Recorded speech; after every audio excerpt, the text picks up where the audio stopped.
these poor fuckers, Chad Brinker and Mike Borgonzi, got interrogated about Amy Adams Strunk. Here is the opening statement of this press conference. Days where it's tough, and today is one of those days. You know, Brian Callahan is, as you all know, is a man of high character. He's a good man. He's a good football coach. He's got a wonderful family, and by the way, that one of the family members also just left the organization today, Bill Callahan. So we do want to wish Brian Callahan and his family the very best. These things are tough because there's relationships involved. There's a human element to all this. We needed to make a change because we got to start growing and getting better. How does this fit in with... Hold on. Mike's going to have a few things he wants to say. So he's just going to say the same thing that was just said. Hold on. We both want to say that we really like him as a person and that he's a good football coach, even though he wasn't good here. He's a good football coach, though, and he's a good guy. And there's a human element here.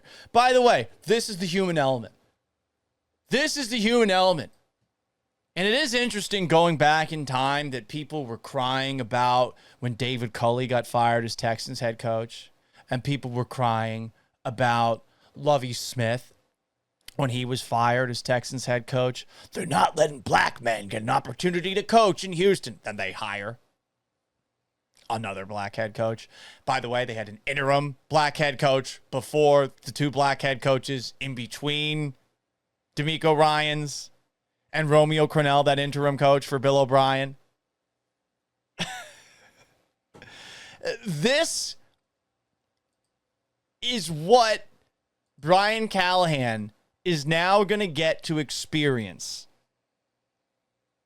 Similar to what David Culley got and Lovie Smith got. I don't know the specifics, but ML Football put this out here. Graphic you can watch along on YouTube at Paul Gallant, Twitch at Gallant Says, Facebook at Paul Gallant Sports, X at Gallant Says Pod, and on Instagram at Sports Gallant. Sorry, on TikTok. We're not allowed to post the graphics to TikTok because it's not a video game graphic or something. Brian Callahan will make over $23,000 per day from the Tennessee Titans until the year 2029. $16 a minute, $972 an hour, $23,287 a day, $163,461 a week, $708,333 a month. Fuck me! I want to be a fired NFL coach. We cry for the fired NFL coach. And the press conference begins talking about how, yeah, you feel bad for this guy. This is life-changing money for this guy, and he technically doesn't have to do anything as stressful as being an NFL head coach for the rest of his life to keep that. I know you generally have to apply for coaching gigs around the league. You have to do, I guess, what you would have to do in unemployment, work search activities, things like that. Paul, how are you so familiar with that? Shut up. But you've also got broadcasting opportunities that you could apply for theoretically. But like, if you get fired as a coach in sports, it's awesome. James Franklin's buyout's like $50 million from Penn State. Now he doesn't have to live in that shithole State College anymore. Now he can actually live life. No stress with that psychotic, rabid fan base constantly breathing down his neck. He's got it made. So does Brian Callahan. And yet they want to start off the press conference talking about the human element here. Well, I don't know. How about the human element of admitting that you made a mistake by hiring an exceptionally boring person to be your head coach? Why the fuck did you think Brian Callahan was going to work out? The dude didn't even call plays for the Bengals. He just sat and watched Joe Burrow kick ass by throwing to Jamar Chase and T. Higgins. What the fuck did they think was going to happen? But they want to talk about the human element of moving on from Brian Callahan. I feel for you, Titans fans. I feel for you. And generally, we don't get along. But I feel for you. This is bullshit. And that's just how the press conference began. I will tip my hat to Tennessee media. Y'all did great. There weren't a lot of Bobos out there. I'm sure there are some Bobos out there. I hope you're being handsomely compensated for your services. But did you see some of the questions that were being asked at this press conference? We already got the one from Paul Kaharski where he asks, hey, where's Amy Adams Strunk?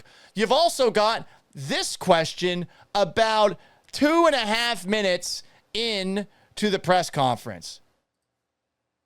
Going to be able to steer the ship here. Sorry about that. How does this reconcile with your mantra of patience, not panic? Yeah, I think, again, it's this change was needed because we weren't seeing the growth in this football team. That's what it goes back to. We talked about this all offseason. We know where we are as a football program right now. At fucking rock bottom. What a question. You talked about patience, not panic as a mantra. How are you here after not even 2 full seasons with Brian Callahan?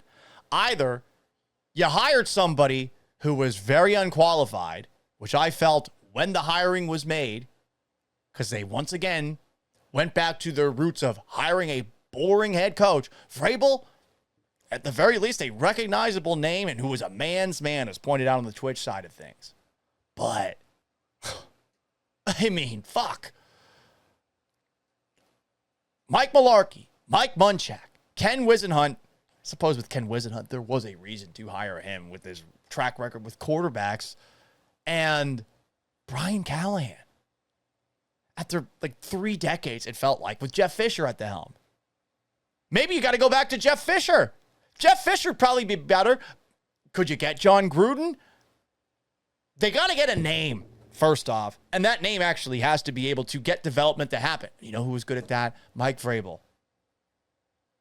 They draft Will Levis in the 2nd round. They have a rough season, and the Titans all of a sudden think, oh, well, Vrabel can't get it done. Did you watch Will Levis play? The guy's a crazy person out there.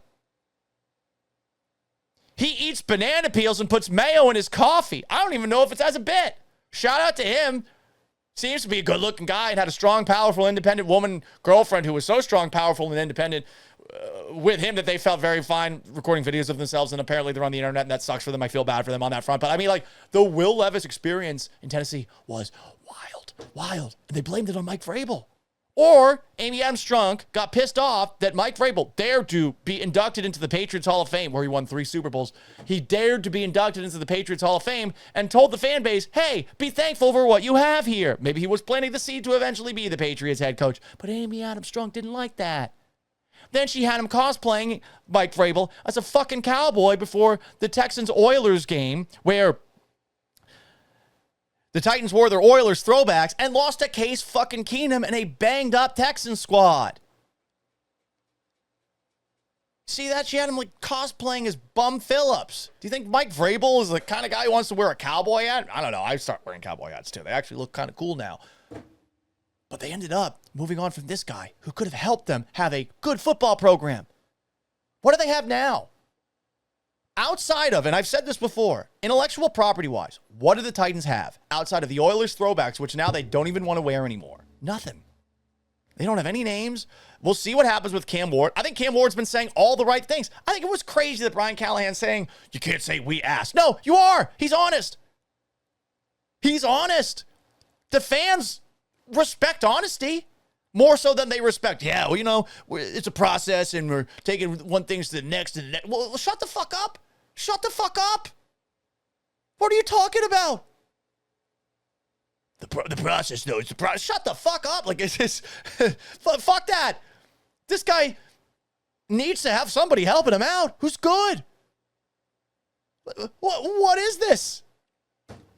Anyway, more awesome questions from this press conference where Chad Brinker and Mike Borgonzi were asked questions about the future of the Titans. I really think that Tennessee media did a good job at this press conference. Here is another brainbuster.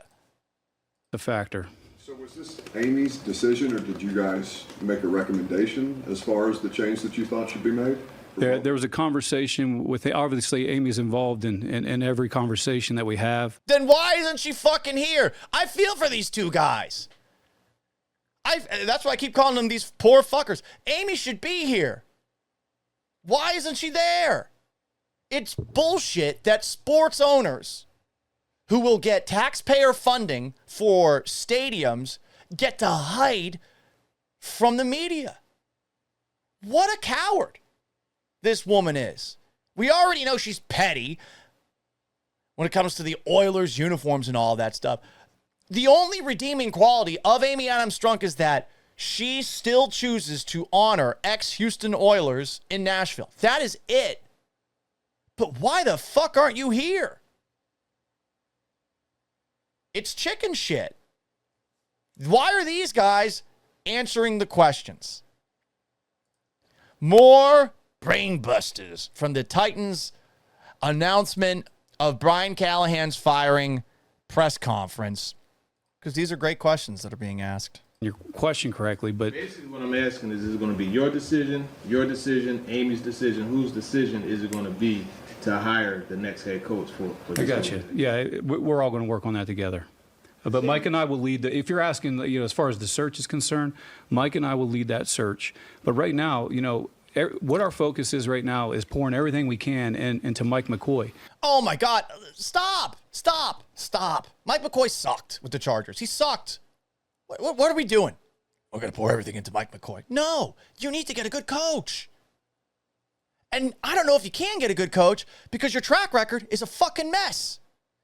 The Titans' track record right now, when it comes to keeping people around, is wild. I've seen so many people, list after list after list, showing all of the changes that have happened in the organization over the last 3 years, which, by the way, do not even mention, as Nick Calms 315 brings up on TikTok, letting Derrick Henry go, letting Kenny Byard go, trading A.J. Brown for practically nothing.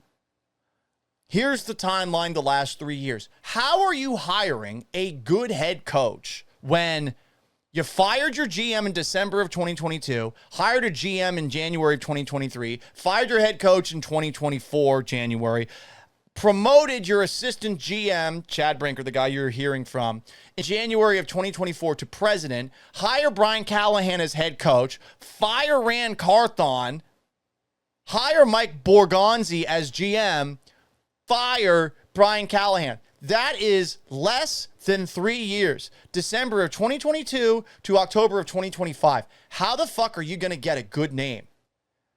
Doesn't even matter how good Cam Ward might be. How are you going to get the kind of name that gets that fan base back on your side? Because they should be out on you.